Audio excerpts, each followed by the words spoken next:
Yo, what's going on, everybody? We're back with another one, and in today's video I was going to show you guys the install process on the video or in the video, but being that it was such a small spot to work in on the truck, it really wasn't going to be justifiable for you guys because it was going to be really hard to see. I mean, by the time you get your hand in the glove compartment, or not the glove compartment but the center console, you don't have a lot of room for a camera to even see. So I got the box already installed on the center console, and let me just say, it's pretty good stuff. Like, I mean, pretty solid material. Everything you needed was there to do the job. And in my opinion, it turned out great. And see, this is another reason why these trucks should come with floor mats like this, because look at this. I literally just got in this thing, and look how much mud is in the floorboard now. Let me shut the door. But yeah, 3, 2, 1, bam, there she is. Check that out. And it's pretty good material as well. Like I was saying, it's like a rubberized but then like a metal underneath. And the company that sent this out was, like I said in the previous video, AAA Liners. I guess they work with this company as well. Let me step out here and see what the company's actually called, because I don't want to butcher the right there. That's the company name. So if any of you guys want to pick it up, I am going to leave a link in the description, because you can order this directly off of Amazon. I think it's like 130 bucks. But if you keep a lot of valuable material or things in your truck, definitely this would be a good idea. Let me go ahead and open it up for you guys real quick and show you what we got. I would show you guys my combination, but I'm not going to do that, just for safety reasons, you know what I mean?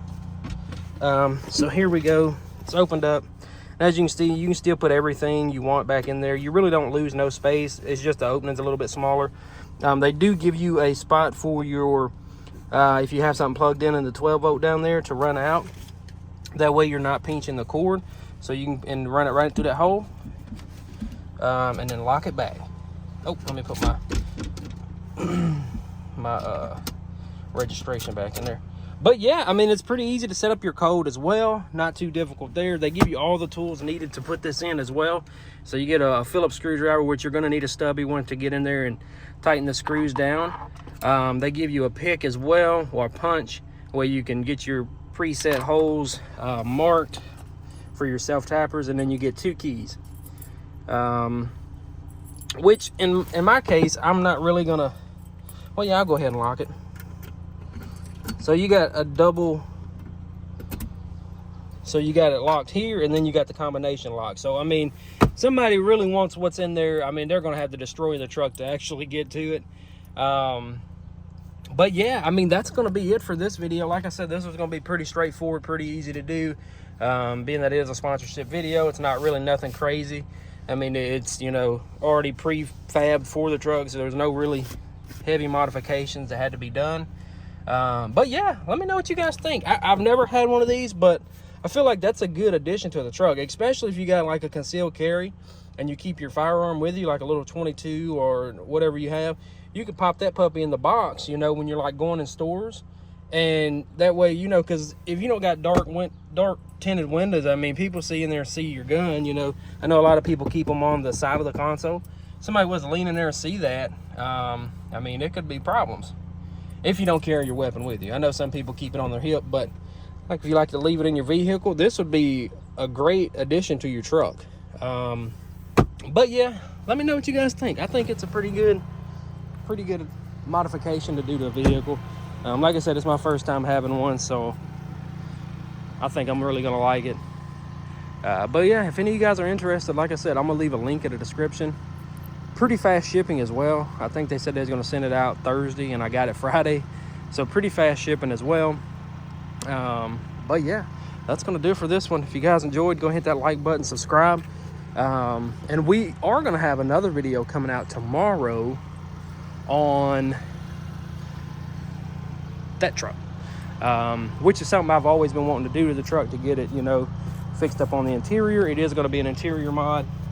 I think it's going to definitely change the look of the truck as well, on the interior, that is, not the outside. But yeah, let me give you guys a code start on the old Denali. Now this is going to be a true code start. I know the last one in the other video really wasn't, but let's see. Well, if I know how to code start it.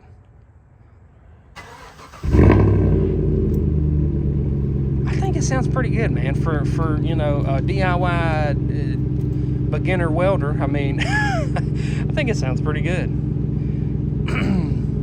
But yeah, enough about that truck. If you guys enjoyed, like I said, go ahead and hit that like button, subscribe, and like I said, leave a link in the description just in case any of you guys out there want to pick it up for your truck. I don't know if they have any other variations of this for like different models, but if you do got a Ford Ranger, this will definitely work for you. But yeah, that's gonna do it for this one. If you guys enjoyed, go ahead and smash that like button, hit that sub button as well, and I'll see you guys in the next one. Peace.